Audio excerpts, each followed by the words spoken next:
Today we will start our biology class for 10th standard and new chapter, 4th chapter, absorption of water and minerals by roots. First, why we all need water? For the water is required for all the organism, whether it's the plant life or for the animal life. First point, why we need water? Water serves as a solvent. Keyword is solvent for many substances. First, why it is called solvent? Every substance is dissolved in this water molecules. Second point, it participates in different metabolic reactions because all the substance dissolve in it and then action take place for the particular reaction. Secondly, it facilitates exchange of gases by dissolving them. Third, help in movement of substance into and out of the cell by endosmosis and exosmosis. Later on, I will discuss.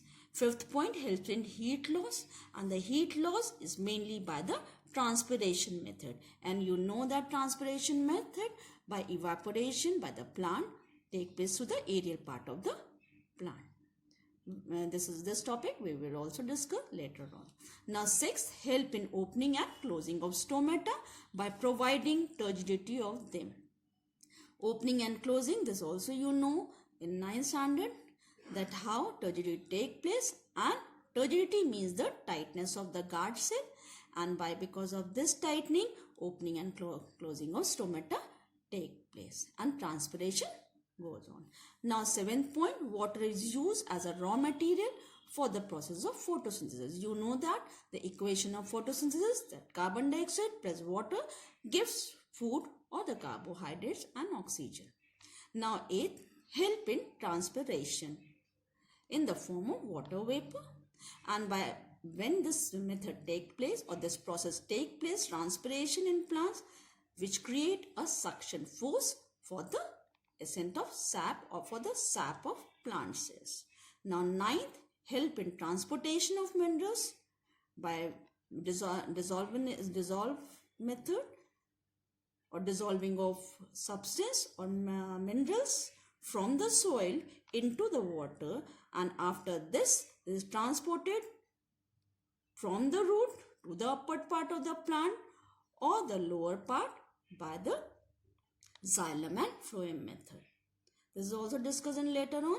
Now 10th point, largest part of the protoplasm is composed of water. Protoplasm, you know that this is the living substance, and this living substance is formed by the water which is in the largest amount in protoplasm. Now importance, this will not come in your question paper, but you have to know all the points because in short questions, one question or fill the blank, this will be come. Now importance of minerals.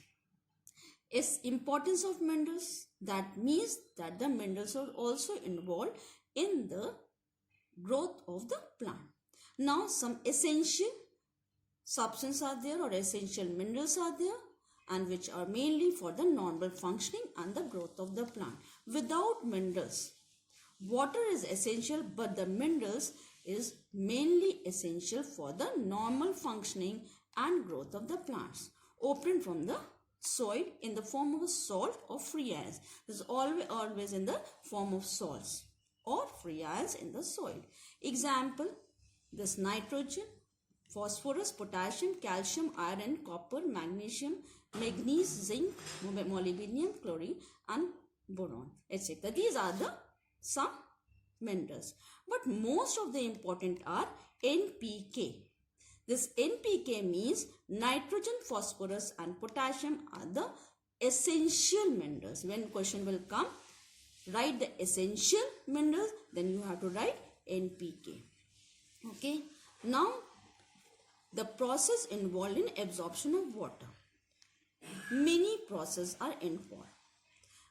First is imbibition, diffusion, osmosis, active and passive transport, ascent of sap. But these all the process mainly comes in action when these types of conditions are present in the cell.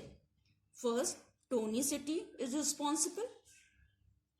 Tonicity means condition of hyper or hypocondition by the concentration of the substance or the concentration of the solute in the solvent. Now, condition of cell. Conditions of cell means cell is turgid or flaccid, means tight, okay, plasmolized, okay, and due to different forces and pressure. Forces and pressures are also responsible for these methods or for the absorption of water. Now, pressures are mainly due to this forces exert, pressures also exert inside the capillaries, means capillaries of xylem and phloem. By this method, the water uptake by the root to the upper part of the plant. Okay, later on I will discuss all these topics.